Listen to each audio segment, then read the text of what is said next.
baby. Good morning. Ooh. Like that Kanye song. Good morning. Ooh.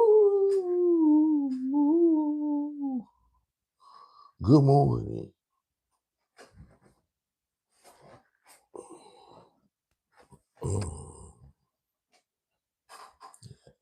Trying to get there, so I ain't gonna be doing too much.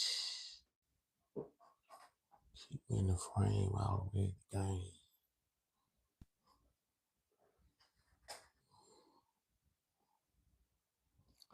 Ooh. Good morning. Ooh. Good morning.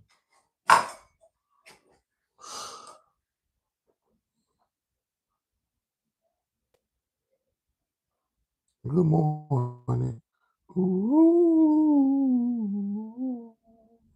Good morning.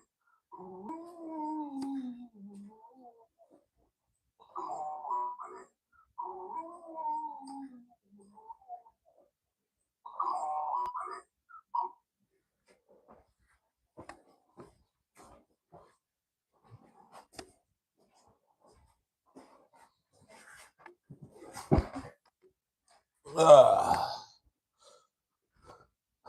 What it do? What it do? What it do? What it do? I gotta eat first, and then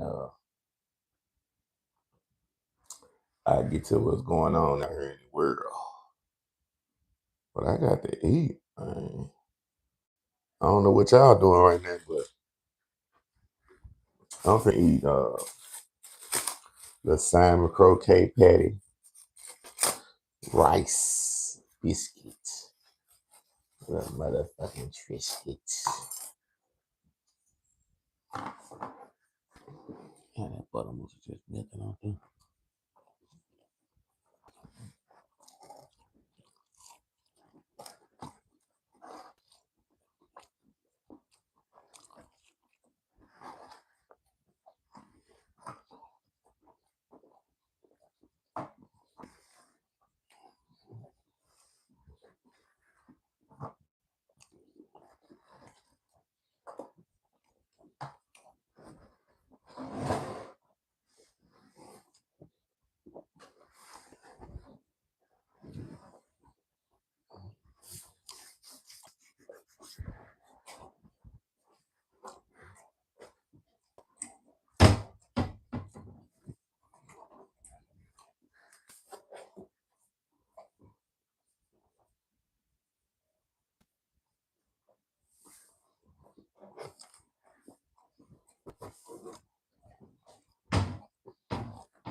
What's going on? How y'all doing? I'm eating right now. When I get to eating, I'm gonna be talking this shit. What y'all got going on? What y'all doing this morning? I'm eating a salmon croquet patty. Anybody ever ate one of those before? Yep. This is what you got to do to it though. Look, you got to eat it with the biscuit and the rice. I always pour the syrup. Look, let the syrup drip on that motherfucker. You see that?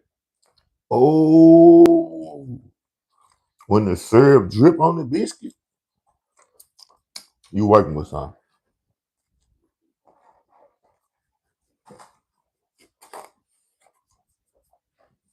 See, this is called safe fish, not the fish that's in between women legs. That's ain't fresh. Fresh fish, baby.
I don't mean to be smacking in y'all ear like that. I got to eat. I got to eat. If I don't eat, the streets ain't sweet. You know?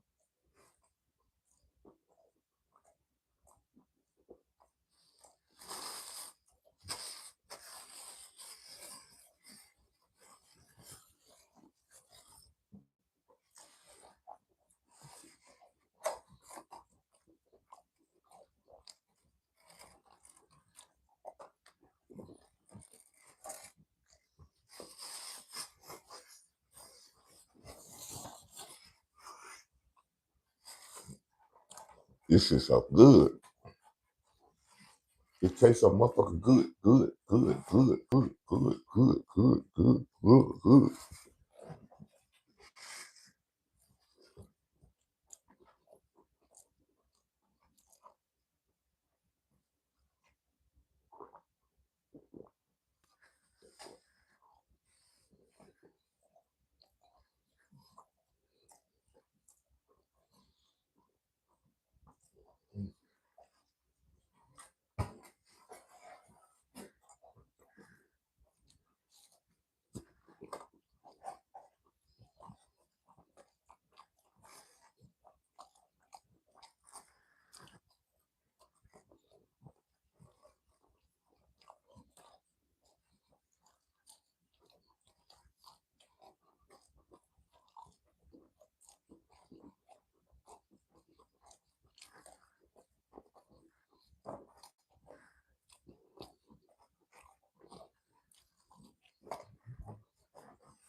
Mm, I'm ready now.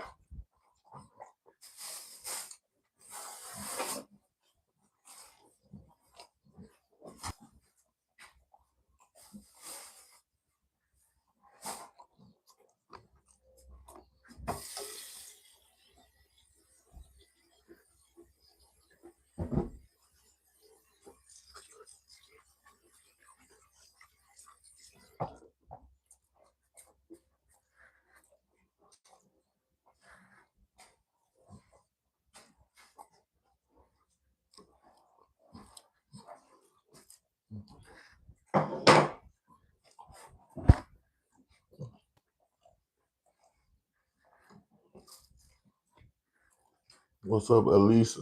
What did it do?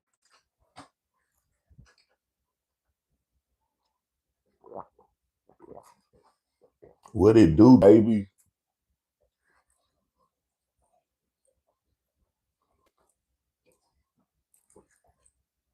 What's going on with you? What you doing this morning?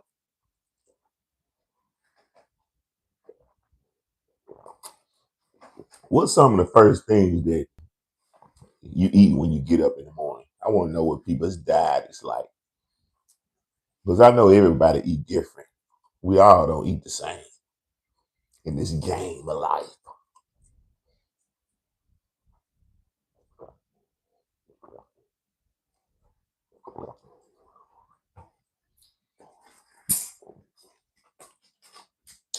What do y'all like to eat for breakfast?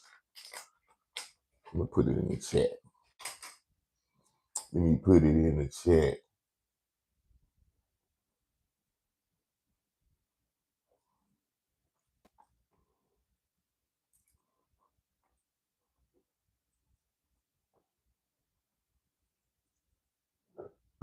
Excuse me.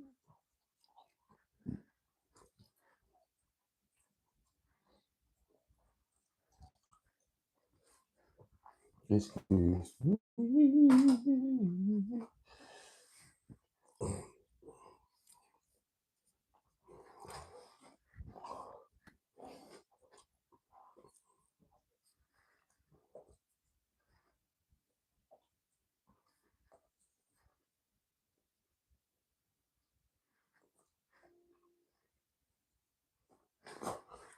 All right, let me go and start talking about this shit.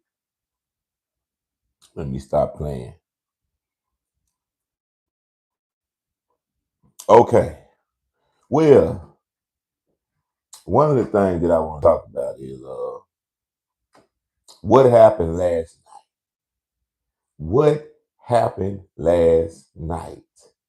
And what happened to me last night, because I don't know if y'all know, until I get all the way successful to the top, all the way on YouTube, because I'm not monetized yet to get these big checks that they giving out, but I'm going to get it. I do taxi cab rides, okay? I do DoorDash, stuff like that. So I started last night to pick some people up. And I got my first experience of somebody trying to fuck in the car. Not me. This was the passengers. Now, they got in the car. It was kind of strange from the moment I picked them up because the man got in the car. Well, first I pulled up. It was a man and a woman standing to the side that I observed. It was a lady that I was picking up on the profile. So she started walking to the car, and I'm thinking she just by herself. Now she's trying to get directly behind me, and I got a thing about that. Yeah, I know people probably gonna say, well, if you're driving taxis and cabs, and if you're doing Uber, people gonna get behind you all day. That's not what I'm talking about. If it's more than one person, I don't care who's behind me. That's fine. But if you just ride by yourself when I pick you up, you do not need to sit directly behind me. You're not going to sit directly behind me. It's no reason. It's no purpose. I'm not comfortable with it. I'm not scared, because if I was scared, I wouldn't do Uber. I wouldn't do DoorDash. I wouldn't even come out in the world. You know why? Because they got a lot of people that's my skin color that's acting a damn fool out here. They'll shoot me when I come outside. I still come out. Not because I'm a bad person. I'm just speaking on what's going on in the world, how black people are acting a motherfucking fool. Not the bad black people.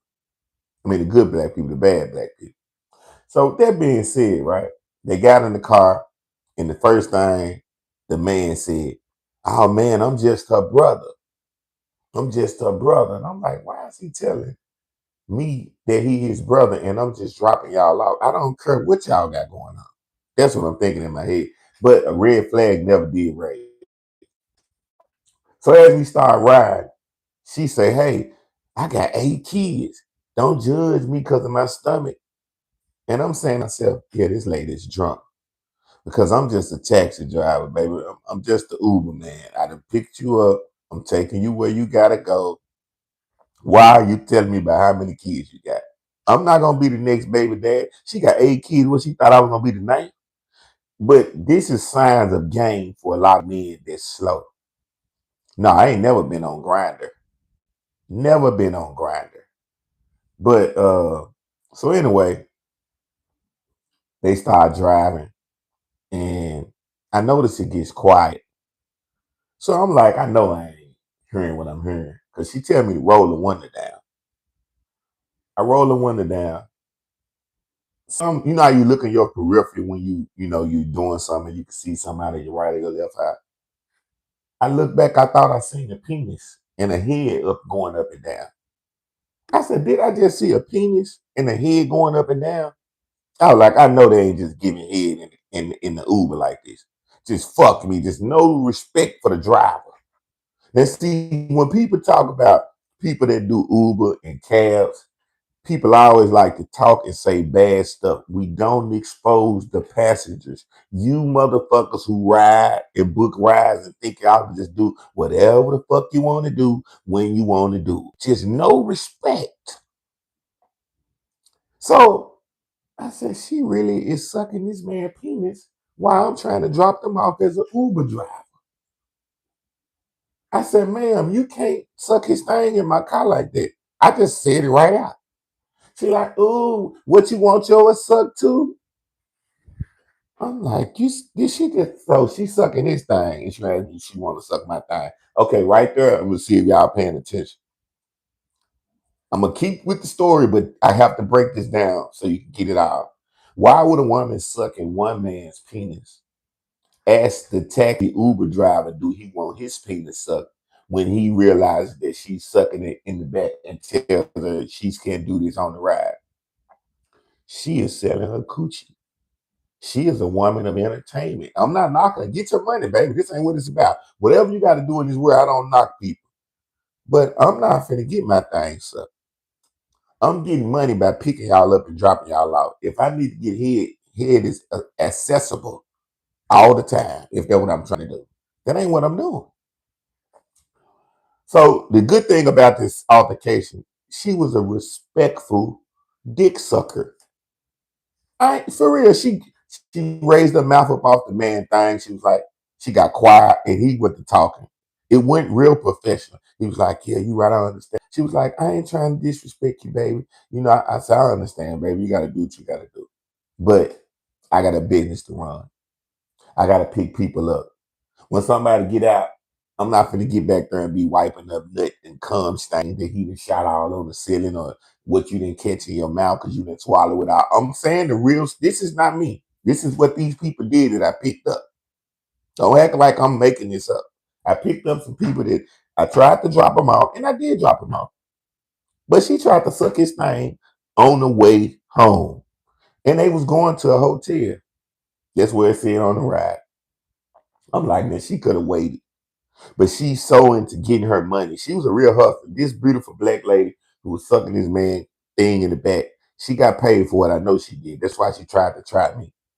Moral of the story is, have some respect out there, people. It ain't what you do, it's how you do it. You can't get in other people's property and just do what you want to do.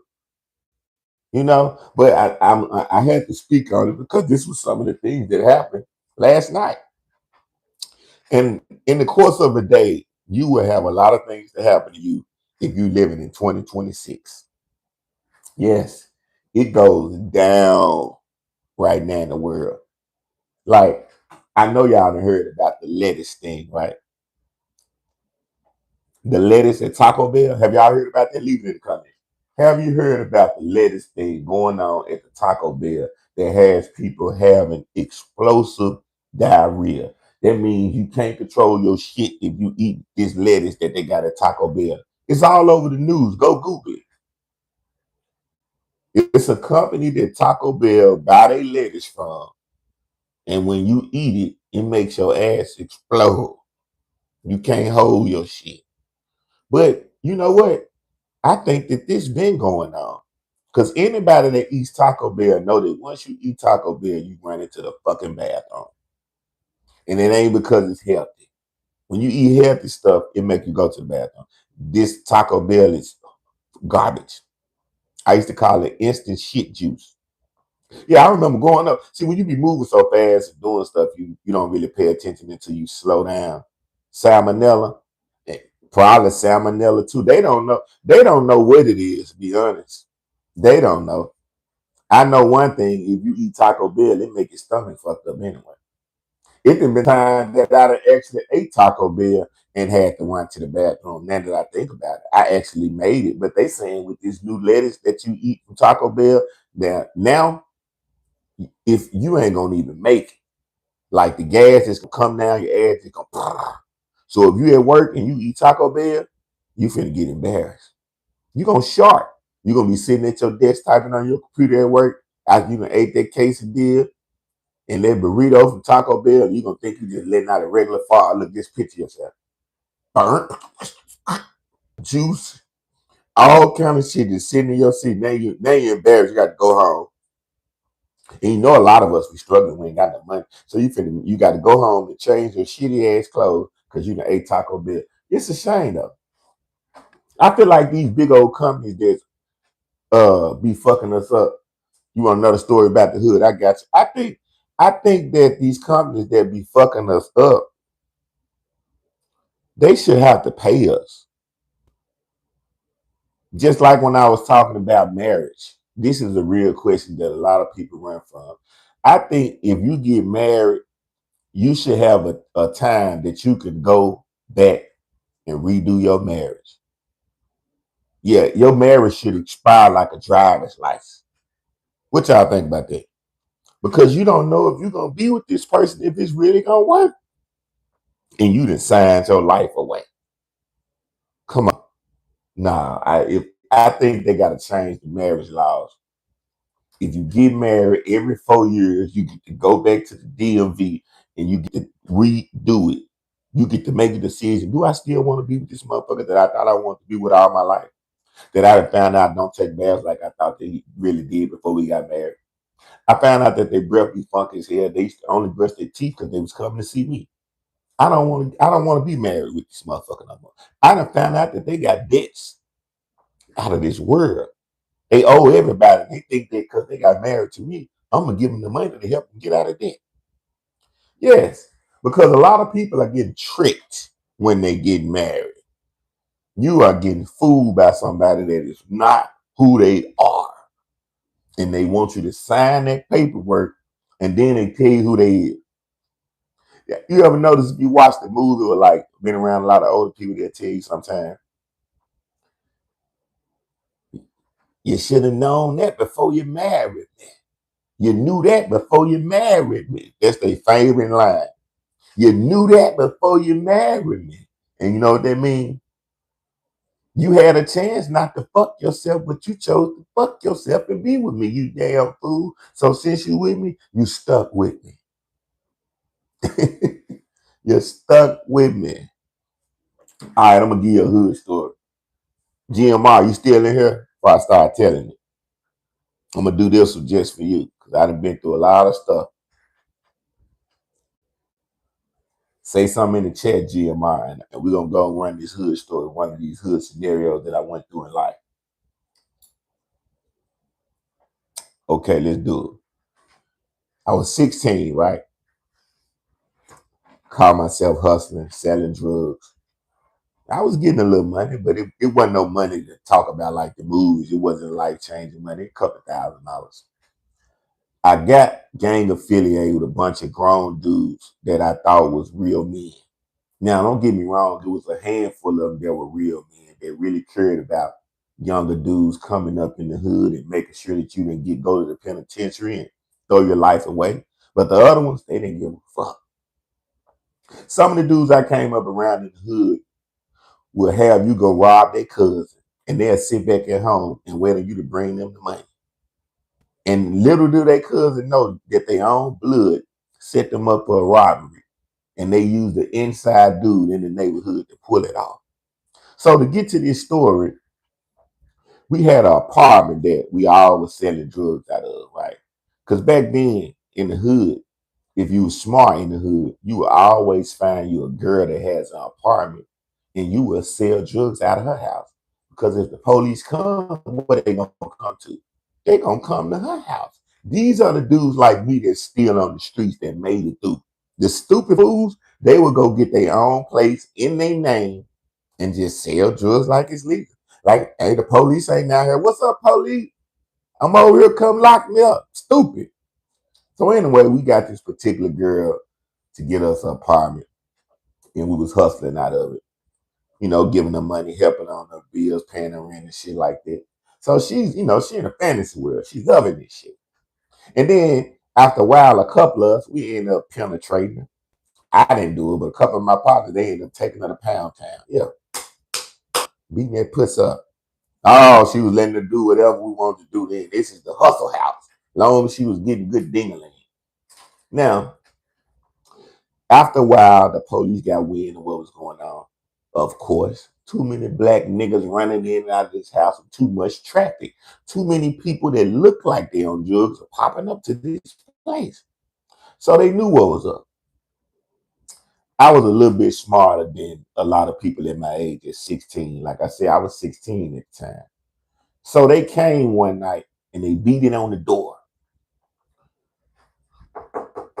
Police, open up. I run to the bathroom. Look, boy, you seen me, I'm like this. Get to the toilet, flush out my crack. I was selling crack. That was a fast way to make money.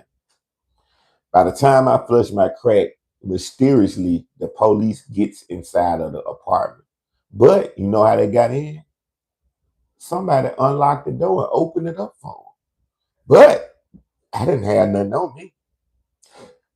You know what I did notice? The other dudes in there, they had shit on them because they never flushed. I flushed. The police turned around and went back out the door. As they was going back out of the door, all the grown dudes that I'm telling you about that was in there, I'm the only teenager now, only juvenile. They start cussing the police out. Fuck you bitches. I'm like, hold on, this ain't making no sense. And the police could have just took us to jail.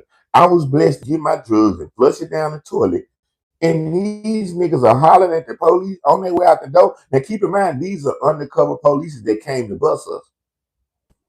So they don't have on regular uniforms. They got on the t-shirts with the police written on the front, and they got on these big ass vests and shit.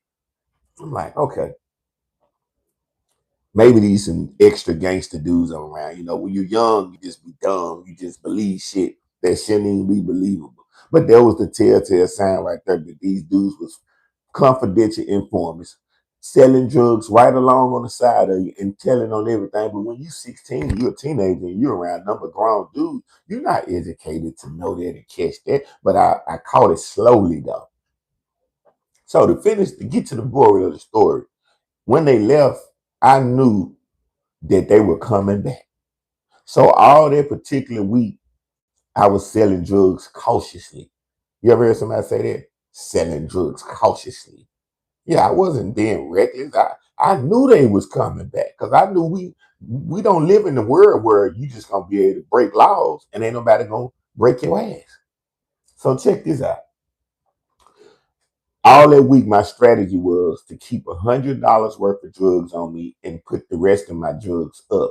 Every time I make $100, I'm gonna go put that $100 up, go get another $100 worth of drugs, and that's the way. In case the police come, I only get caught with something small, and 9 times out of 10, I probably ain't gonna get caught with that because I'm been sold. But having everything on me don't give me a lot of time, so I knew not to do that. But I knew they was coming. So all that week, that's what I did. So Friday came. I never forget I had just sold the $100 that I had on me. And I said, I'm finna go in the house, roll me up a blunt, smoke me one, and then I'm gonna come back out. As soon as I walked in to go in the house, this is how strategic that undercover police is when they're trying to bust you. And this is how dudes that be around you be working with the police is how they get all the way up on you. If you're around a bunch of dudes and y'all are breaking the law, selling drugs, and the police get up on all y'all without one person seeing, Somebody is telling. That's how they do it. They gotta have them right there next to you so they can know it's a smooth process and they don't have to be dangerous when they do their bust. Because when police officers do drug busts, believe it or not, they want to go home too. And they know niggas in the hood potentially shoot and kill their ass just like they can kill the nigga in the hood. So they don't want to bust where it can be wild. They want it. Why you think they bust drug dealers late at night when you sleep, when you're sleeping, or if they know it's too much going on where it can be dangerous, they gonna wait till in the daytime when you sleeping. But they wait till it's calm moments. Anyway, I walked in the door that following Friday after knowing it was gonna come. By the time I got to the door, and the door didn't even close, this was like a movie. I walked through the door with the cigar in my hand. When the time I went to turn around and try to fumble with the cigar, all I seen was black vests and shields, like Cops, the TV show. Yeah, snitching. Get down on the ground. I'm like, what the fuck? So I don't got nothing on me but the weed. Because remember I told you the $100 worth of drugs I sold, I put up. So now I'm standing up there, they searching everybody, they telling everybody to get on the ground. I'm like, can I get this weed up off of me? I ain't gonna lie, I was gonna throw the weed on the ground. Whoever charge it was gonna be. And when I tell you what these grown dudes tried to do to me, you gonna say I wasn't wrong. Cause I knew it was some weed. I fumble, I keep trying to fumble. I'm like this. Next thing I know, give one of the sheriffs said, get that little black motherfucker over there. He keep moving. He searching, he got something. I'm like, damn. Like this motherfucker then spotted me. I should have just went in that motherfucker one time and just took a chance like that, but I kept trying to. And they got guns on everybody, so you don't want to move too wrong. They pulled it out of my pocket. Oh, he got some weed on him. Book him. How old you is? I said, I'm 16. You the only teenager in here. I said, yeah. I said, man, I just want to go home. And motherfucker said, nah, you ain't going home. You going to juvenile. Guess what they took me to juvenile for? The weed and the gambling charge. Because when they kicked in the door, these grown ass niggas was shooting dice. I'm not even shooting dice, but they gave everybody their charge. Now that just goes to show you that no sympathy in this world of kids growing up, and they could have tried to help me some type of way. Like they were supposed to look at that situation like that. I was being taken advantage of. I was, even though I was out there hustling, knowing what I was doing. It was nobody growing around me to set no standards to say, hey, look, brother, you could do something else. Get away from around this shit. Leave these niggas alone for your fucking life. But anyway, I made it through. God bless me. It was I don't think it was racism, brother. It was just because when you selling drugs, then racism ain't got nothing to do with that. You choosing to do something that you choosing to do. And whether you black or white, if you breaking that law, they gonna come lock your ass up. So I ain't gonna say that was targeted racism, but it was just I think it was just like I look at it in a good way. Maybe that police officer did that in his mind. He said, if I lock this young dude up around all these grown dudes, because obviously they not telling him what's right and wrong, because he wouldn't be here. Maybe he would stop. You gotta look at the big picture. Maybe he would take this serious, because if I would have got out of it, think about it, it would have made me get more into it. Because the first thing I would have said was, damn, they let me get away with this shit because I'm a teenager. So I give that officer credit. You know what I'm saying? He didn't give me no charges or none of that, none of the other stuff. But I'm gonna tell you what did happen. Once they got the weed off me and I'm standing up there, we had a big ass rug on the floor, and there was couches. Everybody else on the ground. Some people up, off of the floor, they searching. Do you know how many grown dudes had kicked and stuffed their drugs up under their carpet and up under them chairs while they was laying on that ground waiting on the police to pull each one of them up? Yes. That's why I be trying to tell a lot, people that's hustling, people in the streets are not gonna keep it real. If you hustling, be blessed to make it out and keep it moving and do something with your money legally. But the people you're around when the police come, I don't care how tough they is, how gangster they is, They're gonna tell on your ass. And that be the sad thing about it. Cause you be under the impression that you got real people around you. You live in a fantasy world life. And that's when real life smack you in your face and you be like, okay, this what this shit is about. And after that, I ain't gonna lie, I didn't stop selling drugs right there because I was 16. I just started selling drugs smarter. I never hung around a bunch of dudes no more, ever. And I didn't have to worry about getting in that situation no more. And I never sold drugs out of a house anymore after that. That taught me a lot. Because if you got a drug house and you think you're not gonna go to jail, you a damn fool. They're all day with the drugs. All they gotta do is pull somebody over that you do a transaction with. Get the drugs off of them. It gives them probable cause to come into your residence. And you're finished like that. So the big time dudes that's smart, they get houses and put people in there and let them take the chance. They know they in there taking the chance. But you know what's gonna happen if you sit your ass in there. So that's just one of my hood stories, that I went through in my life at 16 years old. I got another hood story too. Now at 16, it was a woman that was 24 years old that liked me. And this was the first grown woman that I ever had sex with. And when I ran into her after she got grown, I had to rub it in. I was like, you took advantage of me. She said, what? I said, you molested me. But it was willingly. She felt so bad. But she didn't molest me though. I was 16, she was 24. She offered me some of that grown pussy. And I was like, shit. Now, I'm just saying, if you 16 and a woman grown offer you some pussy, are you going to turn it down if you're a straight man? I'm just saying. Tell me. I couldn't turn it down. But I would have turned it down when I break down the story if this was a real situation. This was an older dude that I looked up to that was like 25, 26, girlfriend. And you remember that time when I told you I went to jail? While I was in jail, I had a person that I used to front cocaine to, and they came to pay my money when I was in juvenile waiting to get out. And they gave it to the grown dude that was in the neighborhood that knew me. Because he told them, I'll give it to him. So they give it to him. I get out of juvenile. I come back to the neighborhood. I see one of my older partners I look up to. I'm like, what's going on, bro? I'm like, did anybody come through with some money they owed me while I was locked up?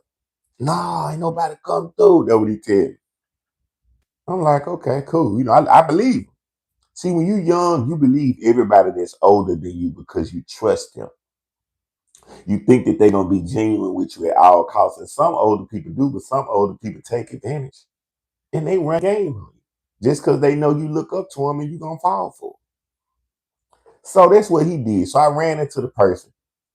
And I'm like, man, you got my money? He said, man, I gave your money to Big Low. I said, you gave my money to Big Low? I said, hold on. I know this nigga ain't just lied to me and tell me that ain't nobody get my money. Just like a nigga. I go over there, I see him. I said, man, I ran into somebody and they said they gave you my money. Oh, yeah, I forgot. You? I said, oh, okay, well, give it to him. Oh, I'm going to give it to you. Just, you know what I'm saying? Just let me wait till I make it. I said, oh, nah, we not waiting till you make it. I've been in juvenile. Yeah. And you gonna get my money that somebody owed me and lie to me? He never gave my money. Show you how calm he is. One day I come into the neighborhood, his girlfriend, she tells me to come in the house and her back is hurt. She never ever did this, ever. So I'm like, damn. This my big homie that I look up to, but then I think about it. Right when I start thinking about trying to be real and be an honest brother to this man who already showed me he ain't shit. I said, he lied to me about my money and never paid my money. Ain't nothing wrong about this. I'm finna fuck his woman. I'm finna give it to her. I went in there, gave her a massage. Before I noted, the massage turned into me being rock hard all on top of her booty. And I tore that ass up. In the middle of me tearing that ass up, I kind of got scared and my heart started beating. And I thought about it. I said, damn, what am I doing? I am in his house. Even though he did what he did. And I just hurried up and finished real quick. But after that, his girl became infatuated with me. We fucked for like the next 6 months. I swear to God. Every weekend, she used to pick me up and we would go to the hotel. She was in love with this young ding-a-ling. Yeah, tearing her ass up. It got so bad that sometimes she used to call me on the weekend and we would be on the hotel. She'd be on our way to the hotel. She'd be trying to give me head while we drive. I almost had a red one day. I was like, oh no, I can't do this and drive. I can't do this and drive at the same time. It feels too good. So that's why you never know who you might need, and you never know how karma can get you back. Now, in a million years, I would have never thought that was gonna happen. But that's why they say, watch what you do, watch who you do it to. You never know how it might happen.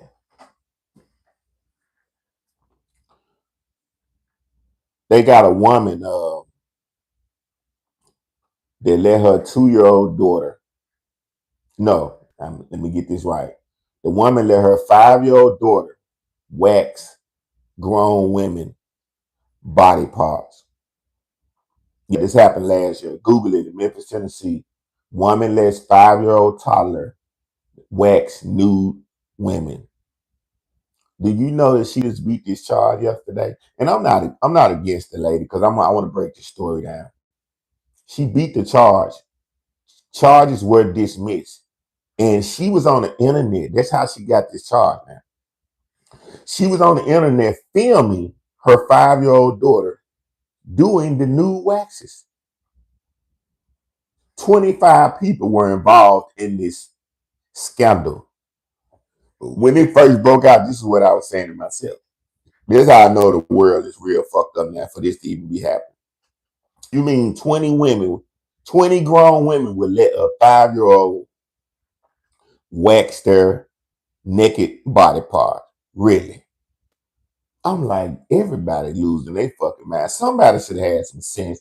The first woman should have been like, hell no, ma'am. If you not finna, because the lady was a licensed Brazilian wax artist, but she was just letting her daughter assist her and do it. But you can't do that. You don't expose kids to certain things. Now you got to have some type of morals. And I'm not saying that this woman is the worst person in the world, because sometimes people grow up and fucked up environment and just do fucked up stuff. Like we all make mistakes as parents, but I just feel like some mistakes are more, you know, Jasmine's mouth. Yeah, that's her. That's her. I wasn't gonna say her name, but you already did. Jasmine mouth. But I'm just saying, like some people have sense, right? And they feel like I'm just saying, like I couldn't sit there and let I'm a man. I couldn't picture having a 5-year-old daughter sitting there and let her do bikini waxes to women's vagina and not feel sick and bad in my heart. Like, come on. I just don't understand it. Now I'm trying to look at this and give her the benefit of the doubt. Because sometimes when we grow up, you do have adults, uncles, sometimes your mom and dad, they might let you get a little shot of alcohol. They might give you a cup of beer, something like that. But that's not the same level. But in certain people's eyes, they'll say you're endangering the child's well-being just by doing that. I ain't lying. Even though that ain't wrong, most of all of us when we was little, We done drunk some beer, some wine, or some whiskey, whether we snuck and drunk it because our parents left the cup out, or they was nice enough to say, "Huh, you could taste a little bit."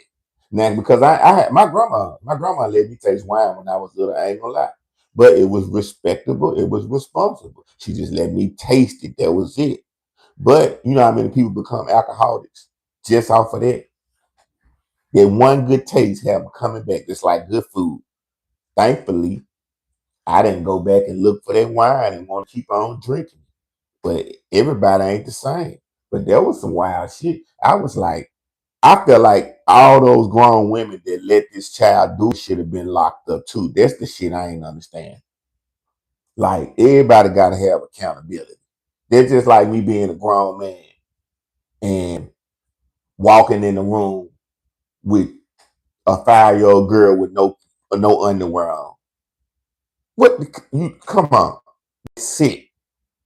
Niggas finna be under the jail, need to be beat up. All type of shit need to happen to you if you do something like that.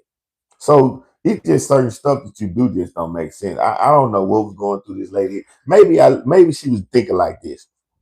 Because if you've ever been around women, a lot of women before, I love women, and you pay attention to women. Sometimes they will let a little girl do certain stuff that as a man you will look at and say that's not acceptable, but they don't think it's that serious, and they don't be meaning no harm. They don't. They don't be meaning no harm because worse things could happen. But I'm just saying though, they lock people up for a lot of shit, but we starting to see stuff that looks very sick just get overlooked.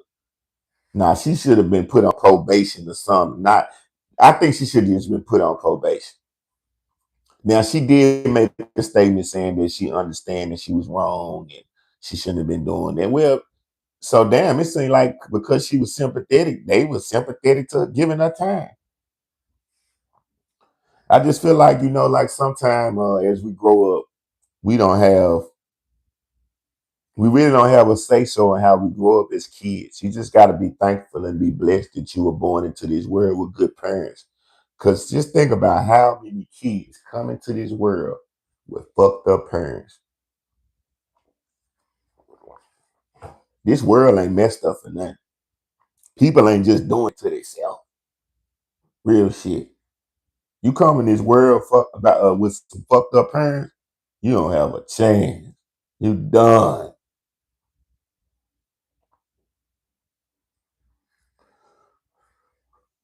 Does size matter? I'm talking about height. I know y'all probably was thinking I was talking about penis size. No, I'm talking about height. Does a man's height matter when he's dating a woman? To me, my opinion, it does. And I'm gonna tell you why. Uh, a lot of women don't like a short man. They don't. They automatically don't give him the time of day. They automatically underestimate short men. But you know what works for a lot of short men? When a short man shows a woman that he has confidence and he's intelligent and he can keep her laughing and sweep her off her feet, he got her. But I think it does matter because with men it don't really matter. We like women of all shapes and sizes. Now, what I will say is, I prefer a woman that's kind of not not taller than me, but kind of my height or just a little shorter. Yeah, I ain't gonna lie, I love a tall woman. It's like a tall one. I don't, it's like I can climb her or something. And I'm not short. I'm 6'2". But a tall woman is like climbing a tree. You got so much to hold on, so much to grip. So I kind of understand, and then women, they be thinking little men have little. little situations going on. They be just judging folks. You can't judge people. You know, they say sometimes big things come in little packages. Hmm. You might get a present for Christmas, and that motherfucker might be wrapped up so small, and it might be a diamond ring worth $100,000. But you looking at the size of the package. You ain't worried about the value. Value is what's most important out here than the size. It's the value that you bring. Now I have had like throughout my life, I haven't really had a bunch of short girlfriends. Most of the time, and I wonder is this scientific? Most every short woman that I've been with, it never worked out. It never worked out. Um, they wasn't the women that I had worked out relationships with. They wasn't midgets or nothing like that. They wasn't small people. They were like in the middle, like mid. I call it mid range, like that. But one thing I think about life, I think sometimes when you always looking for that perfect person with your eyeballs, you'll miss out on that perfect person for the rest of your life. Sometimes in life, if you're looking for that perfect person with your eyeballs, you'll miss out on that perfect person in your life. Because everything that look good ain't good. See, that statement applies to a lot. Everything that look good ain't good. Everything that tastes good ain't good for you. How about that? Everything that tastes good ain't good for you.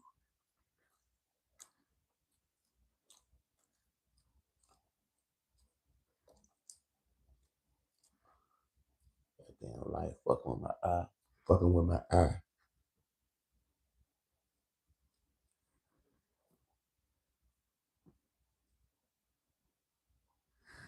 Oh, Fetty Wap. Where you from, GMI? Fetty Wap messed it up. You said before Fetty messed it up in Baltimore. I'm just not saying it, John.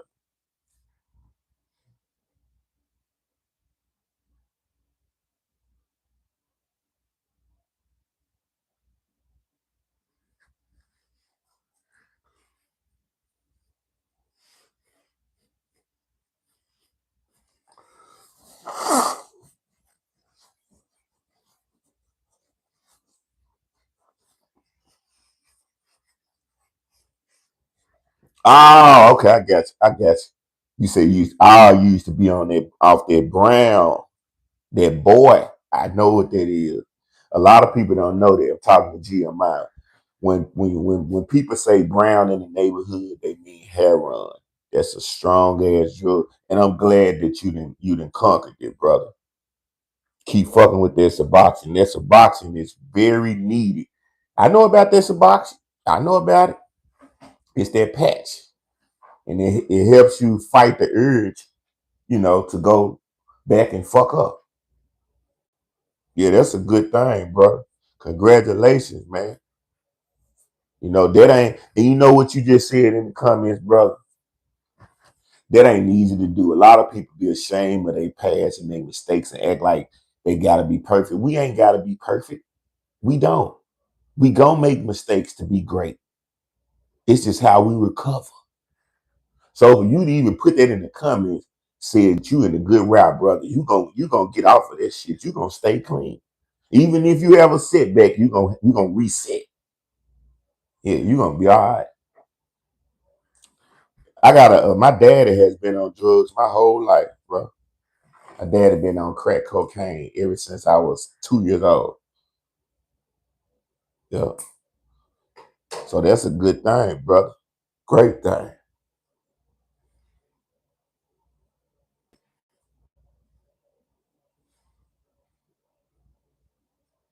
Yeah, it's a wrap. Exactly.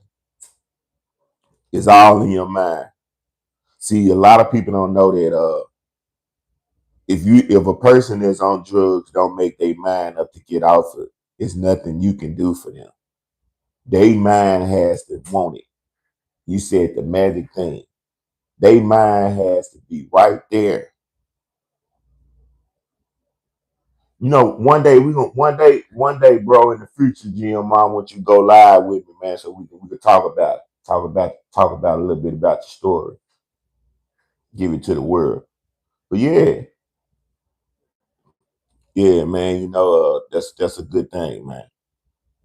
Recognizing that you wanted a better life that was very, very valuable. Matter of fact, I gotta we can do on the call in, bro. I can go to my studio and get my studio equipment or and you can just call in if you don't want to show your face. It's all good. And the people can hear your voice. I got different options. My podcast is Legend the Comic Show. It's on all streaming platforms. I just be on here on live fucking out talking shit, mingling with the people, you know. But I'm gonna tell you something that happened to me is one of the main reasons why I didn't try addictive drugs. I was in kindergarten and it was a dude that was in the neighborhood. You know, when you're young, like I say, you look up to ignorance because it's what you see. And he looked like he was a couple of years older than me, but he looked like he knew the streets. I could just tell by looking at him. So he would come to class. He was smoking weed when we was in fucking elementary. Yeah, he come to school high in elementary. Yes. And so this around by like the fifth or the sixth grade.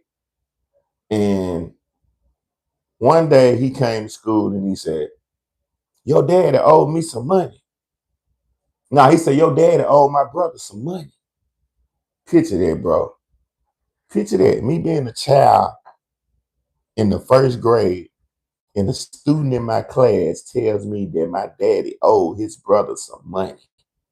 Now, at that point, I hadn't been exposed to the streets yet, but I knew something didn't make sense about that.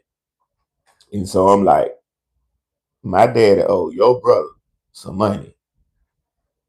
So all day at school, that's all I thought about. What do my daddy owe him money for? I can't wait to get out of school and go ask him. I get out of school, I go home. I said, "Dad, uh, it's a dude at school that says you owe his brother some money. Why do you owe his brother some money?" I grew up in Memphis, Tennessee.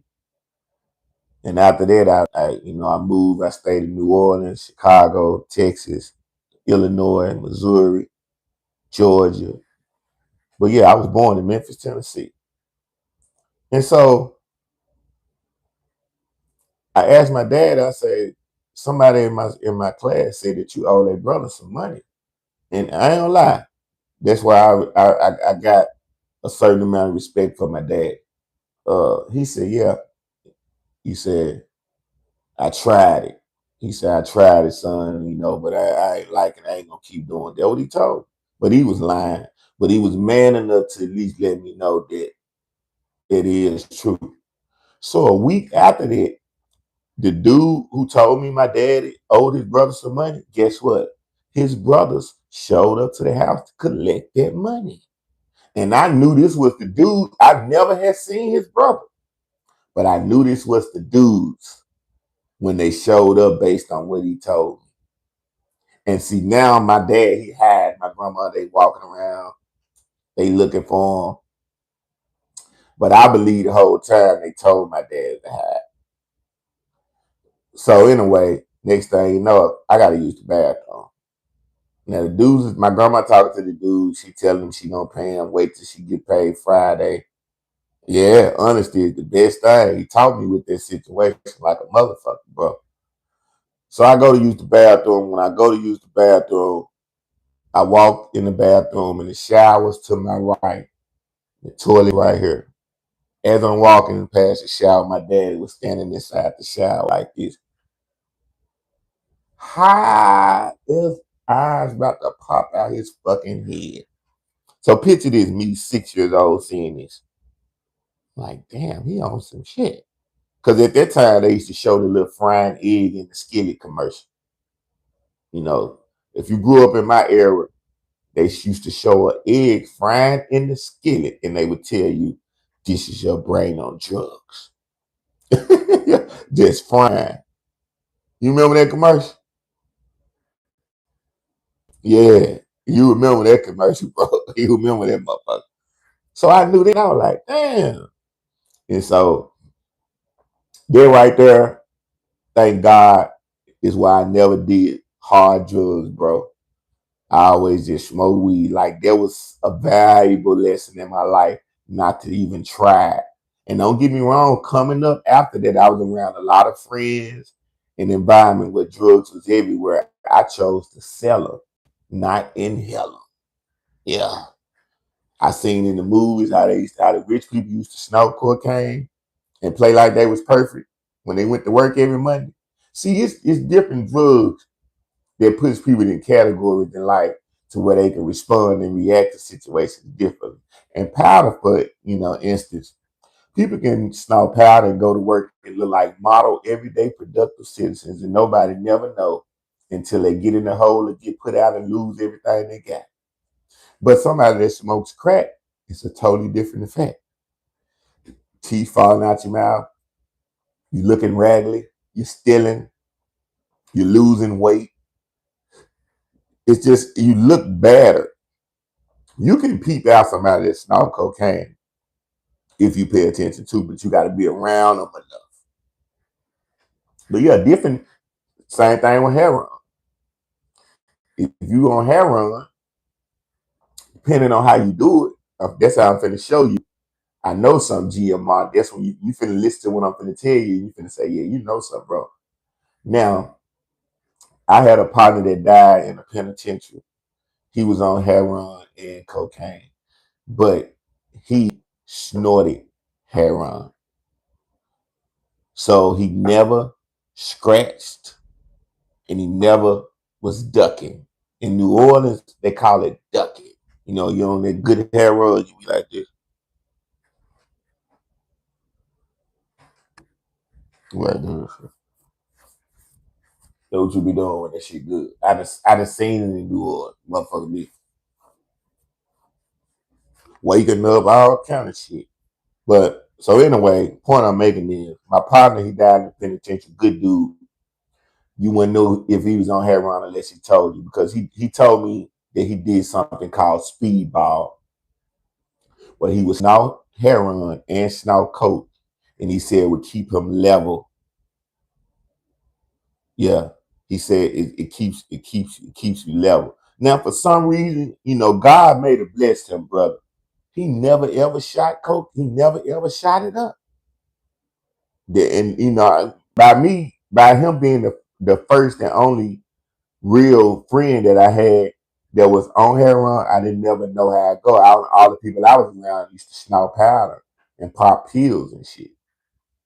I was just a weed smoker. And when they would snort powder, they would leave me because they figured out I didn't do it. And they thought I was going to look down on them and tell somebody.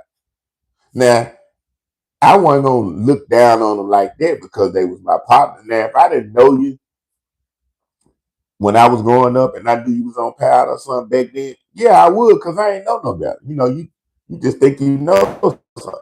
But as I started to get older, I realized that we all have vices. And everybody have different routes of life and certain things happen. And you can't judge a motherfucker for what they do. You judge for how they treat you, you know? But yeah, my partner, man, good dude, good brother. Yep, he never shot up heroin. He just snorted it. And it was, but I think it was the way how he did it, the speedballing. It kept him, and my partner was a real hustler. So he always made money to keep his habit, where he didn't have to just crash out and do some crash dummy shit. So what you doing these days, GMI? What you up to these days? What you working? What you doing? I do stand up, so one of these days when I get bigger, man, my brand is growing though. I've been blessed, bro. My brand growing like a motherfucker, man. I got, two Facebook pages, one with 90,000 followers. I got one with 60,000 followers. I'm on TikTok. I'm on Instagram with about 11 to 12,000 followers, but I'll eventually get around to probably where you at to be on stage. Matter of fact, my girlfriend, the love of my life, she in California, man. Santa Ana. Yeah, I done been up there. I didn't perform on stage in Santa Ana before. But yeah, man, that's what I'm doing, man. You know, I stopped hustling years ago, and I started doing comedy, bro, and I love it. I get to talk. I get to still talk my same shit like I did in the streets, but I get to educate and dedicate myself to real shit. I'm gonna show you one of my Facebooks right now. Put it up to the screen so you can do it. One of them is called a toxic couple. Hold on a second. It's called a toxic couple, and it's an acting page on Facebook where basically we do acting scenes, reenacting what people do. Yeah, the toxic couple. We reenact what people go through in real life, like all type of relationship scenarios. I'm pulling it up. Give me a second. Though. Like when people get cheated on, people that be sleeping with their co-workers at work, uh, when your woman spending rent money and you trusting in her and she done went to the casino and get like all type of scenarios that can happen, and I know that happens to people, we reenact. And then on my other Facebook page, it's under my real name, Montreal Echo. I do voiceovers and I just post clips and stuff. But I got it now. Let's get to it. Let me show you that thing. Let me show you that thing. That's it. You see it? Toxic couple. Let me show you how many views I got this month, bro, on that motherfucker. I gotta cover up the money. I don't want them to see the money. One sec. Show you how many views. They loving this shit.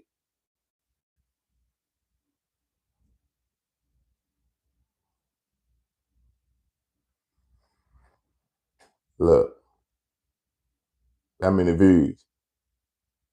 11 million views, bro. Yeah, I'm on it, man. I'm on it. Once I get monetized on YouTube, it's gonna be real beautiful then. But when I started comedy, I wasn't focusing on YouTube like I was supposed to, because YouTube pay the most money. But I'm on it now. That's why I be going live all the time. Here go my other one. See, that's my main joint, Montreal Echo. Yeah, I'm on it. I want it good. I want it. I want it good. I want it, man. Keep it here. We fun, man. What?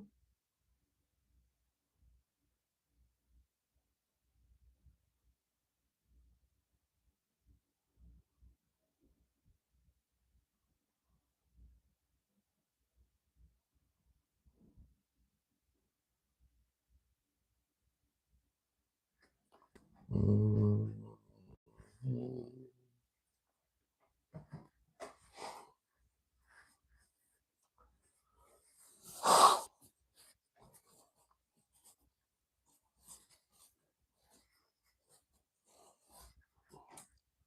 So you say you like that West Coast? Ain't nothing with the West Coast with a best mode.